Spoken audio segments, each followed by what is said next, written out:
in town for some business and stopped by to make sure that we're collaborating closely. He and I have talked early in our tenure and about some ways to work together. So welcome and thank you for everything you do in Arkansas. As a Missourian, we love Arkansas almost as much as Missouri. So glad you're here. Thank you all for coming. I appreciate you coming, especially Washington traffic in the rain can slow you down. You know, when President Donald J. Trump asked me to be his U.S. Attorney for the District of Columbia on day one, I immediately accepted because I knew it was what we call a tip of the spear assignment. A tip of the spear assignment. And I knew if I did the job the way President Trump wanted me to, that it would get plenty of attention. And so it has. And I'm proud of what we've done to make D.C. safe again and what we've done in this office. The president has given me a new assignment as the director of the Weaponization Working Group, a group that has been working already for some 2 months and of which I'm a part of. It's a very impressive group. The docket is broad all across the country and, in fact, across the world, where government was used against the citizens, weaponized against the people. We have a job to do, and we're going to do it. I've also been named the Department of Justice, or the pardon attorney for the nation, and I spoke just a few moments ago with Alice Johnson, one of the trusted advisors to President Trump on issues of pardons and others. She's an extraordinary woman, and we're looking forward to working together in that important job. I have loved my job as D.C.'s U.S. Attorney, and I really have come to treasure the colleagues and the work. But I'm really going to love how Judge Jeanine Pirro takes up this mission with her passion and intelligence and her real-world experience as a prosecutor and a judge. She and I have been in contact since she was appointed. She will be getting sworn in very soon, and she's totally energetic and focused. She's really amazing, and I'm pleased to be working with her. My motivation to speak today to you all is twofold. First, I wish to highlight our recent success in fighting illegal immigration. Second, I wish to express my concern that far too many bad guys are being let go, released by our courts, not detained. And specifically, I'm thinking right now, and you can see the images of two bad guys, two fentanyl dealers who were found in possession of illegal machine guns. If you look at the drugs, the pictures of the drugs and the numbers related to the drugs up here, it's enough drugs, obviously fentanyl, to kill, an apartment building. And also these guns that they seized are enough to slaughter, people living in an apartment building. And yet they were released, these two that I'm thinking of. So this is a problem, and we have to address it. So let me comment and commend the recent illegal immigration initiative. In about a month ago, we had Tom Homan visit and Emil Bove from the Department of Justice. Both of them talked about our priorities and specifically about illegal immigration.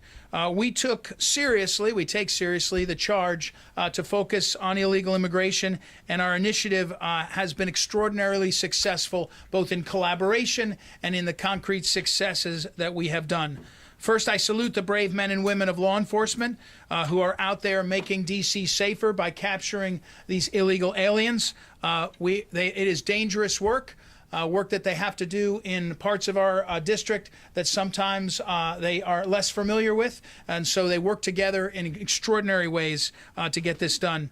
In the last week alone, in this initiative, we had nearly 200, I think 189 by count, have been captured and are facing the consequences. I want to commend by name Jonathan Hornock, the head of our criminal division. Jonathan has been a prosecutor in Texas and in Arizona. He's used his experience as a thoughtful prosecutor to be a leader of our division, but also to work with our national and local law enforcement partners to execute this Operation Restore Justice, is what we call it. So I do want to warn the citizens of the district that the D.C. local leadership, the council and others, has made D.C. a sanctuary city. We're all familiar with that. but the cost of that is something that is paid by the citizens. And I warn you, as we've looked more and more at the sanctuary city provisions, that it is crippling law enforcement in their effort, local law enforcement, to make sure to keep D.C. safer. That needs to change, and it needs to change right now for the citizens of D.C. More than anyone. My second point in gathering, it deals with a concern that we have about the deteriorating, what I call the deteriorating role of our justice system, specifically our courts, when it comes to putting bad guys away, getting them off the streets. Our gun initiative, which has been hugely successful, started in March, continued through April, going on in May, taking felons in possession of guns and taking them to federal district court, was required in part because we couldn't have confidence that our superior court judges would detain these bad guys who are in possession of guns in violation of the law. Well, that is ongoing.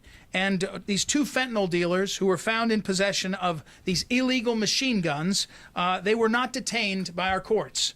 This is a heinous, heinous problem. We're operating in a system where the Public Defender Service and others think that it's okay to not only argue vociferously for a lack of detention, but to successfully get that detention from the courts. It's a problem that has to be addressed. Soft on crime decision making in this case is dangerous, needs to change. The President of the United States was gracious recently to remind people that our office, in our initiative to make D.C. safe again, has had a great success in these 100 days to lower crime by something close to 30%. But it was not easy. It takes attention, it takes focus, it takes resource, and it takes law enforcement working with prosecutors to make sure that we get the bad actors off the streets. And we need help with this in every aspect of the work. Congress gave the District of Columbia, as many of you know, home rule. But with that comes the responsibility to the city's residents, to the businesses, and to the workers, and the responsibility, frankly, to the rest of the country that our nation's capital will be safe. When the district's leadership exploited home rule to make D.C. a sanctuary city, they acted as if D.C. was just another city, and it's not. When our justice system thinks that justice is a revolving door, when bad actors like the ones with guns and fentanyl get back on the streets, we have a growing problem. As we approach the President of the United States' amazing America 250 celebration, more and more people all over the world and the country are going to join us in Washington, D.C. And there needs to be a robust discussion now about D.C.'s sanctuary city status and its justice system and its judges. And if that means that home rule is on the table to go away, well, then so be it. If that means that the system of appointing judges that gets us judges who continue to do this to our city, if that system has to change, of course they're appointed by the President, confirmed by the Senate, then so be it. With that, I'm happy to take your questions, and I thank you for being here. Yeah. Michael Consolini, the Associated Press. Mr. Martin, why do you think your nomination failed? Well, we went through the process, and I think the Senate has their role in the process. And ultimately, the President decided we didn't want to keep going forward. We had the votes. I can do math. I know the votes. And so Senator Tillis had some objections that he expressed, and that blocked it. But ultimately, I think the President of the United States said we have other battles to do, and so I'm excited about that. Mr. Martin, just follow up on that question. Sure. Excuse me, I'm sorry. Keith Alexander, Washington Post. Sorry, I'm follow up on that question for him. Is there anything that you would do differently, Mr. Martin, during this past 3 or 4 months? Anything you would have done differently? Well, I think that probably the one thing I would do differently is turn faster towards the question of violent crime. We started this initiative in March and April. I feel like we could have done that sooner. I think I could do it now a little bit. I think the problem of juveniles, the Attorney General of D.C. is in this building. He has sort of purview over juveniles. It's a failure. I'm not saying he's a failure, although I'll get close, but it's a failure. Our juveniles are being exploited by the system, and I think I would have spent more time on that question. Across the country, the juvenile problem is one all cities are facing. So I think it's something that we all have to be worried about for our community. But in general, I don't spend a lot of time worrying about regrets. I think, and looking back, I'd like to look forward and see what's coming next. Sir, go ahead, please. Evan Perez with CNN. Mr. Martin, one of the things you're going to be focused on is on this task force on weaponization. Can you provide an update up and it's been Yeah. ongoing. Can you provide any updates Sure. on the work that has been ongoing? We know that I think they provided, the FBI provided names of 5,000 employees who were working on those investigations that were of issue. Are those people under investigation? Is there any progress towards any clarity on what happens to those people? And then I have a follow-up on the crime issue too. Well, I would say specifically on those, I don't have an update on those individuals that you described. I would say this. The working group that's been meeting is an all-star team. It's across DOJ. It's people from different sections, civil rights, from different parts of the place. It's an all-star team focused initially on what Attorney General Bondi gave us on the memo. If you look at the memo on the second page, there's a list. Why were Catholics targeted? Why were school board members, why were school board families targeted? What happened with J6? What was Jack Smith, the collaboration between federal employees, prosecutors, and Jack Smith? How did Jack Smith weaponize the grand jury system? There's a set on there, whistleblowers. The Biden administration was particularly hostile to whistleblowers. So we've been looking at these specific charges that Attorney General Bondi gave us, and we've been going through them. We've also been getting more weaponization folks coming forward within the government as well as outside saying, can you look at this? Can you look at that? It's a problem that seems to be growing as we faster than we can capture it. What I can say is this. When it comes to the problem of weaponization, the first part of it must be transparency. We have to show our fellow Americans what went on, because when you hide it and then you prosecute, you look like you're targeted. That's what the Biden administration, they didn't tell you what they were doing, they just targeted people, and so they really lied mostly. They mostly were lying about it, and so we have to be more transparent. So a lot of what we're doing is trying to get more of the facts out and finding. I was on the phone earlier today with Chairman Grassley's staff about some of the documents that they want to see put out, and that are currently a lot of them are redacted, and they want to see them out so that people can know what's going on. And we're going to work on that. We're going to do that more and more. So first thing is more transparency, and then of course accountability. And the weaponization group, I think the president's acknowledgement that so much was going on, you needed a captain, and I'm happy to take the helm of that and sort of get that thing really going for the country and for the people. And a follow-up. You have a follow-up? Go ahead. Yep. Yeah, you mentioned obviously the issue of the revolving door of people who get arrested and then get released. From what we can tell, a lot of those people are not here in this country illegally. They're people from Washington D.C. or the surrounding area, right? Am I going to understand that you think that the Sanctuary City issue is part of this revolving door problem, or what's the relationship there? Well, no, I mean, the relationship is that lawlessness is unhelpful to being able to make people safe. If you're going to decide that you don't want to enforce the law of illegals, or you don't want to enforce the law of detaining people, lawlessness gives people, bad guys, an opportunity to do worse things. So I'm not sure. Look, right now we're living in a place where illegals that are detained, the courts will actually send them to the corrections. Listen, I'm listening carefully. Corrections will have to release them, won't give them to ICE. So we have to have ICE agents sitting outside of the jails waiting to get them, endangering themselves, endangering the illegals. That's because of lawlessness, right? If they abided by the law, the federal law, they would be not doing that. So similarly, the detention of people who commit these crimes, the barrier to being detained is to show that there is enough reason to detain them. That's the barrier. We have that in law. What we have currently is judges who think they are the advocates who can decide that. And so what we have to do is, these bad guys don't get detained, then we have to appeal it. We have to go up and appeal it, and the judges will, not every time, but almost every time, say, yeah, we're not going to let this guy out with these guns and this stuff. So I think they're related, and we better have the conversation about it now if we're going to make the city safer. Yes, sir. Go ahead, Sir. please. Mr. Martin, Alan Etter from WTOP here in town. You have had some criticism of city leadership for dealing with crime in the city. Can you describe your interaction with the mayor or the police chief in terms of coming up with resolutions? Well, the first person I spoke to when I got the job was the chief of police. She's been very responsive. Then I also talked to the mayor, met with the mayor. First meeting I took was with the mayor. So early on, I made the effort to go see them, and we work with them all the time. They were in touch a few minutes ago. What I did was I went out on ride-alongs in every part of the city, and I said to the cops, detectives, sergeants, beat cops, what's going on here where you are. And so what we did was we changed our policies.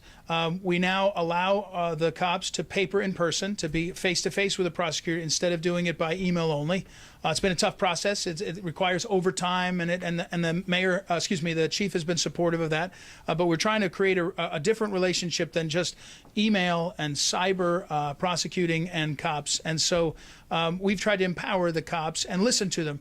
The cops will tell you that we're upset that for all these years, if there's a misdemeanor assault on police, it doesn't get charged many times because it's a lot of effort for a misdemeanor. And we said we're going to charge every single time, no matter what. We're going to charge it. We're going to work it. It may take a lot of effort. We may be in front of a jury that nullifies us, but we don't care because cops need to know we have their back.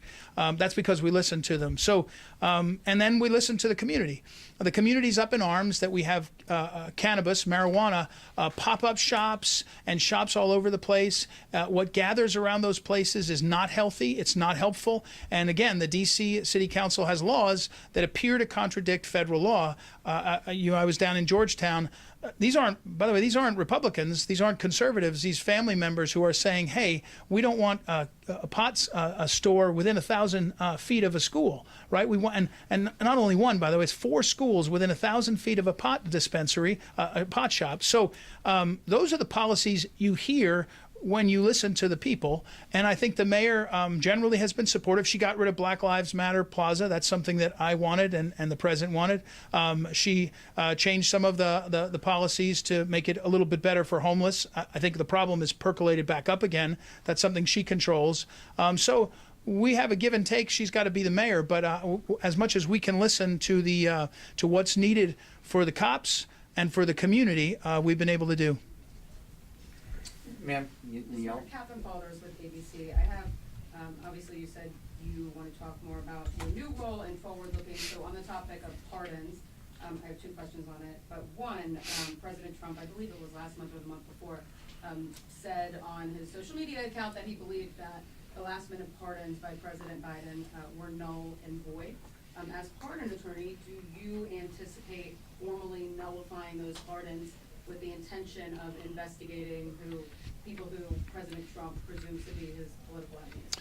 Well, I will say you concluded the thing there. I certainly think that my job as pardon attorney will be to make clear how the pardons work. And I think that no one, I think, with the standard of sort of reasonableness, thinks that what Joe Biden did at the end of his term was particularly reasonable. Now, I happen to think the pardon power is plenary. If you use the auto pen for a pardon power, I don't think that that's necessarily a problem. But the question is, how did this happen?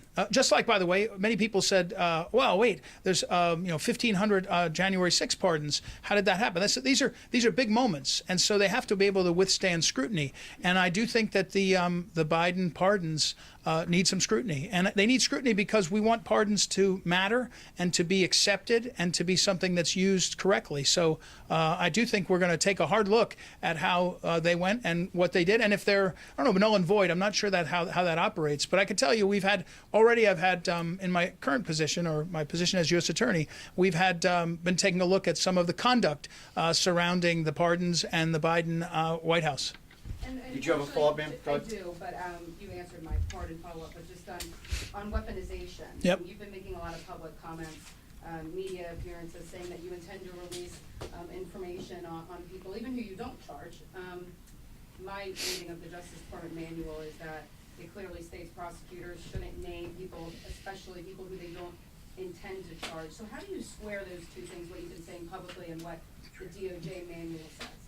Well, I'd have to look at what the provision you're referring to see. We want to square ourselves with doing the things correctly. But I will say that the prosecutor's role and at this moment in our history is to make clear what the truth is and to get that out. And when Chuck Grassley is asking for more transparency from the government, we need to listen. When whistleblowers are talking about what's going on, and it can't be that the system is stifling the truth from coming out because of some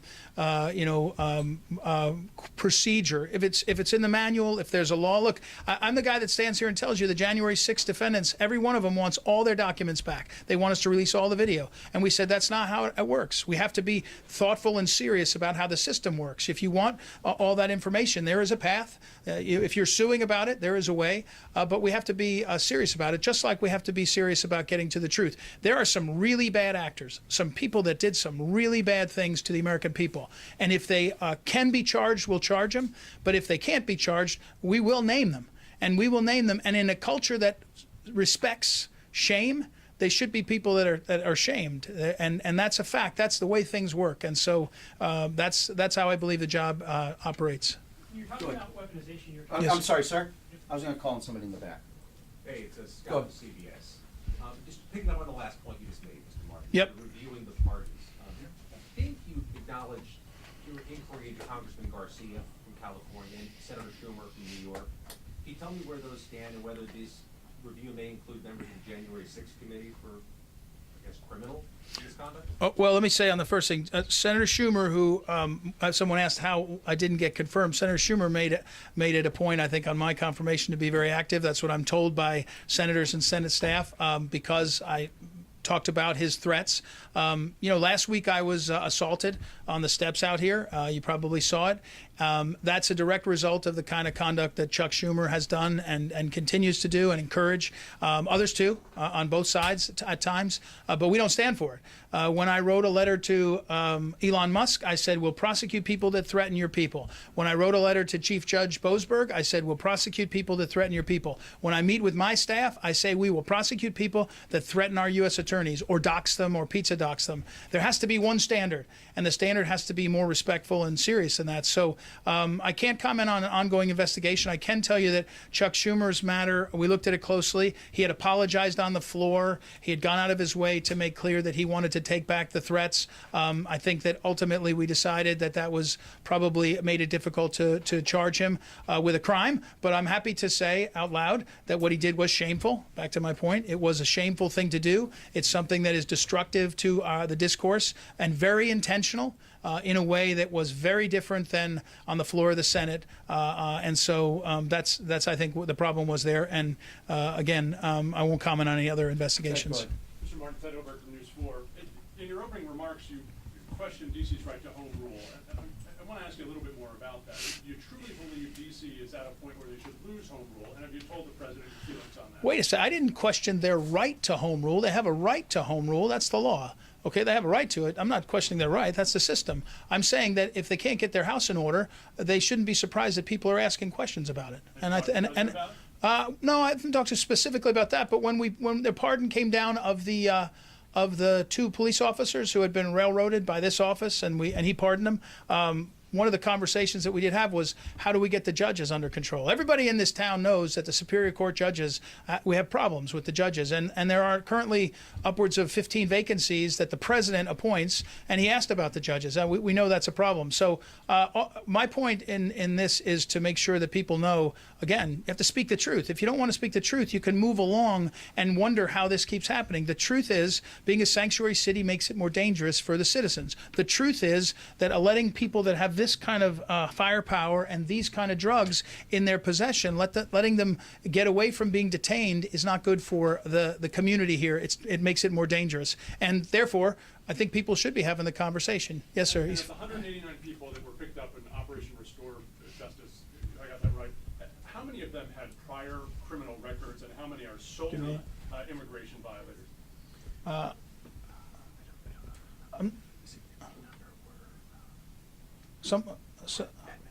Yeah, I think most of them are administrative. So meaning that they're, I think it's. We'll find out for you. I think it's probably something like 10 or 12 were criminal, and then the rest were administrative. So like 90+% were administrative. Yeah, but that's against the law. I mean, it's still an important thing to do. And by the way, we've asked the shelters here. Look, the bad guy, again, you got to speak truth. The bad guys in this country know it's a sanctuary city. So on their way to Miami and New York, they come and stay in the shelters here. And so you ask the shelters, can you give us the rosters? And they say, no, we don't want to give them to you because we're a sanctuary city. That's a problem, right? Metropolitan Police Department, if an officer stops someone, they're not allowed to ask about their status. If they do, they'll be fired. That's a safety. That should be a safety concern for people. All right, go ahead, please. 2 questions. Yes. One, you mentioned the woman who spit on you. Any update on that case? Are there charges, an investigation, anything? It's a new experience for me as the victim. I'm not allowed to be involved at all, so I don't. All I know is that they soon after when they interviewed me, the FBI and the marshals gave the impression from that the they knew. office? Can they I don't comment? think they want to comment. No. Okay. Second, going back to your point about transparency, I think you said there has to be transparency. When you hide it and then prosecute, that creates a problem. The former chief of the criminal division in this office, Denise Chung, says she resigned because she was pressured to investigate something where there wasn't evidence of a crime, Biden climate spending. Was she pressured to do that? Is that one of those instances where we could be transparent and talk about it? If we don't and then prosecute, it's a crime. It's an issue, is what you said. Well, no. I mean, again, the characterization by a disgruntled employee, I just think everybody takes it with a grain of salt. Let me comment on the specifics. Again, when you see unprecedented conduct, you as a prosecutor and as Americans, you should look and say, what's going on here? $6.7 billion transferred to one nonprofit that was created 6 months earlier, 9 months earlier, by 3 nonprofits that came together as a consortium. That's the facts, right? If you can look it up, it's public record. I'm not revealing anything in investigation. That should make everybody go, what's that? That's the largest transfer of wealth ever from the government to a nonprofit. And it was done with a massive effort of lawyering and a massive application. So when you look closely at it, you say to yourself, is this criminal conduct? And it's not clear. But it does make you pause. That's what you're supposed to do, is pause. Just like if there's the Biden pardons are unprecedented in their extent, right? Back to when Hunter Biden was whatever age, you say that's uncommon. We ought to take a look at that. That doesn't, as a prosecutor, that doesn't mean you're indicting anyone or subpoenaing anyone or putting them in. When we talk to folks about that, the concerns were real and serious, unprecedented. So the woman that you're talking about had never seen anything like this. So she's saying whatever she says now, but that's not what an unprecedented situation calls for. And we used exactly the process you're supposed to use. You go through the process, you talk to the magistrate judge, you go and say, do we have a situation where we can go further? And that's what we did. So again, I will tell you, whether it's USAID or a Climate Action Fund, we're seeing unprecedented conduct in the last 4 years especially, that we've never seen before in a way that's different than we've ever seen. Weaponization as well as money transfer. And I think Americans deserve to have people saying, what's going on here? This might, go ahead, there's a follow-up and then I'll take you, you'll be the last. You said in your letter to Elon Musk that you would be willing to investigate people who act even unethically. Is that a sufficient predicate to open an investigation in this office, unethical behavior? It's what I mean by that. It's the same thing I meant to Judge Boasberg. When people send a nasty email about his daughter, or when they do something like that, we have a process that we take in the threats. We have a threat portal, and we process it both for data and to understand it. So the term, I'm not sure we'd open up a legal investigation into unethical behavior, but we certainly would be tagging it. Again, unethical behavior is conduct that gives you an indication that someone is in a certain direction. It may not be a crime, but you can at least say, okay, what is this person doing and how are they doing it? And I think that's what I meant there. Go ahead, sir. Have you changed any of your views since you joined? Sorry, what's your name, where are you from? Ryan Riley, NBC News. I was curious if you had any change in any of your views since you joined. I know Dan Bongino and you've been working on the pipe bomb investigation, and I have a follow-up. Have I changed any of my views on the pipe bomb, or just the pipe bomb, or anything related to January 6th or elsewhere as you learn more information as in this position? So everything, or January 6th? For the pipe bomb, I guess specifically, what's the update on the pipe bomb investigation? The FBI, as well as us, took a new look at it, put new people on it, new eyes on it to get to the bottom of it. I would say, anything like an investigation that complex, there's a lot to it. There's a lot of data, and so I think a new set of eyes is always good. Beyond that, I think we have to leave it go because it's active, and I think that we're optimistic. And in terms of the working group, what work product do you expect to ultimately come out of this? What kind of updates will you be having as we go forward? Well, you heard me allude to, I think one thing is we're going to be more public facing. When I was asked to switch over here, I was told, this job, you need to be out more and talk about what's going on. So I think we'll be a little bit more outward facing in terms of talking about what's happening. We'll also be asking people to come towards us. At one of our recent meetings of the working group, the question was, how do we set up a portal where people can come and talk about whether government's been weaponized against them? As to work product, we're in the Department of Justice, right? So we've got U.S. attorneys, and we've got the Civil Rights Division in DOJ that can take up cases, can prosecute cases. So I think we have the full set of tools on the table across the country to look at, and I think we'll be doing that. And there's a lot of remedies under the law that can be taken up, but the starting point is to make sure that the public sees what we're doing, understands it, and has confidence. Is there any concern that you're picking the targets? There's some criticism that you're sort of picking the targets of the investigation before going forward with the full investigation, or are you Well, sort of open to finding out that there was no criminal wrongdoing? 100%. I'm happy to find that. It'd be great if we could find out that. But first of all, I take two things. The president won the election, and his executive order on this topic was day one. Pam Bondi was confirmed by the Senate as Attorney General, and her memo was whatever day she was, her day one, and that gave us specifics. So I work in the system, and her specifics are the ones we're operating off of to start, which I mentioned was targeting Catholics, January 6th, Jack Smith, Letitia James, and we've got a whole bunch of people a bunch of us looking at all those. So that's the starting point. I think it's the opposite. If you look back, and I'm now looking closely, the Biden administration was targeting people. They targeted the J6 people to destroy them, to put them in jail. They were going for Trump. And so, what's that? I think there was evidence of a crime there specifically. No, that's not what I'm talking about. Of course, there was evidence of crime but I'm talking about when they used the 1512, they targeted individuals to make sure that they could put them in jail to build a case, and then it was thrown out. So my point is, the weaponization we're looking at, and I'm happy to go back into the first Trump administration, further back in terms of weaponization. It seems like what we're seeing so far is that the weaponization, the real focus is in the Biden administration, but I'm happy to have any targets we can find. And if there were Republicans in government doing those things, we're happy to focus on them. Democrats, independents, it doesn't matter. It matters if government's been used against the citizens. Any specific statutes you're looking at? Anything that was a violation of law, including civil rights, including of people's civil rights. I think one thing's missed is that the Biden administration did a lot of violating of the citizens' civil rights, and that's something that could be a big opening too. So that's it. Okay, thanks everybody. Thank you for everything.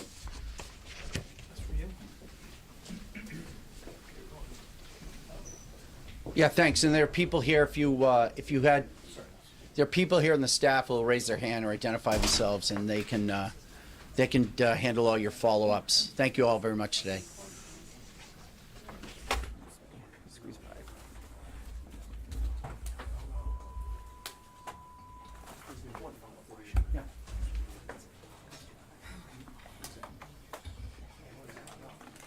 That's when you send pizza orders. I'm guessing. I know it's been. I just saw it in the news like 2 days ago that people are sending Jeffrey's pizza. I think it's pizza dog. That may be what the kids are calling it. I don't know. Exactly. All right, thanks, man. Hi, good to see you. Hi.